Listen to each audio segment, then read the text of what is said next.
Mr. President, later today, the Senate will vote on the nomination of Howard Lutnick, President Trump's nominee to be Secretary of Commerce.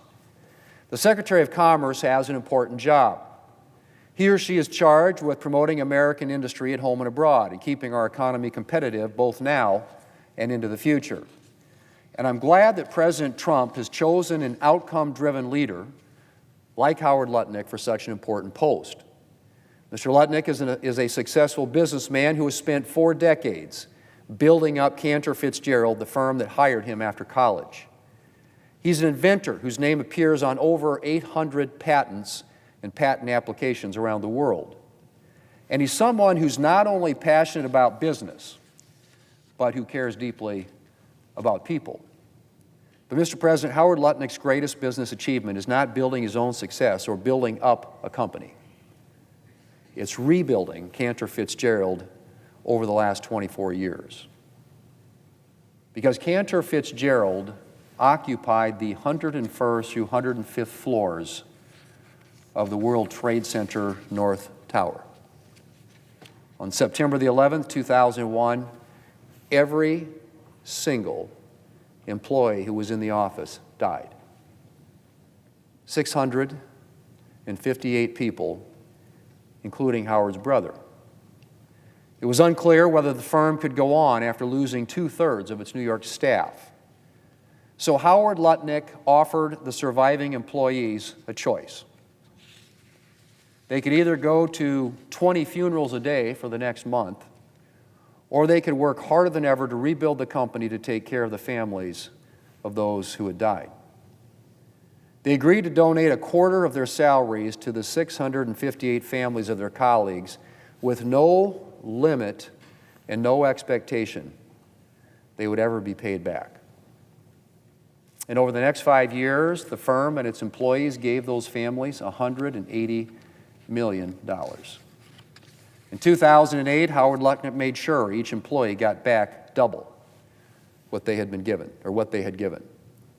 And to this day, each September 11th is Charity Day at Cantor Fitzgerald, meaning every dollar of revenue the firm makes that day is donated in memory of those that they lost on September 11, 2001. Mr. President, Howard Lutnick's story is inspiring. It's a lesson in resilience, in determination, in the American spirit.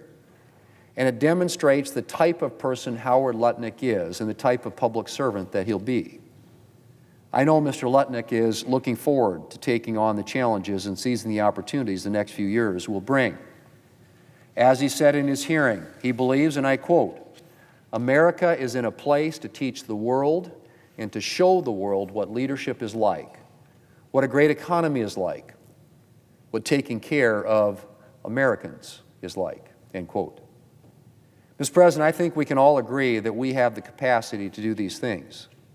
We can continue to lead the world in innovation. We can continue to unlock new economic possibilities and new opportunities. And we can make life better for the American people. And I'm pleased that Mr. Lutnick will be bringing a get-it-done approach to the Department of Commerce. As a member of the Senate Commerce Committee who has worked on technology issues for many years, I'm particularly pleased that Mr. Lutnick intends to leverage America's leadership in the technologies that are shaping the future. He's pledged to get his department moving on spectrum again, which is critical for next-generation technologies and competing with adversaries like China. In his first term, President Trump took spectrum seriously and opened up more megahertz for commercial use. But the Biden administration did little to nothing on spectrum. It merely released a national spectrum strategy that called for a number of studies, but committed to freeing up 0 megahertz of spectrum. I'm glad that spectrum will get the attention it deserves in a Trump administration. Broadband expansion is another priority that will require action. The $42 billion BEAD program was created more than 3 years ago, yet it has still not connected a single household to the internet. Why? Because the Biden administration overloaded it with conditions that made it unworkable for a lot of telecoms. Things like climate conditions for subcontractors, rate regulation, and union labor requirements, none of which, I might add, were in the law. Mr. Lutnick has pledged to finally get this program off the ground and spend that money only on actual broadband infrastructure.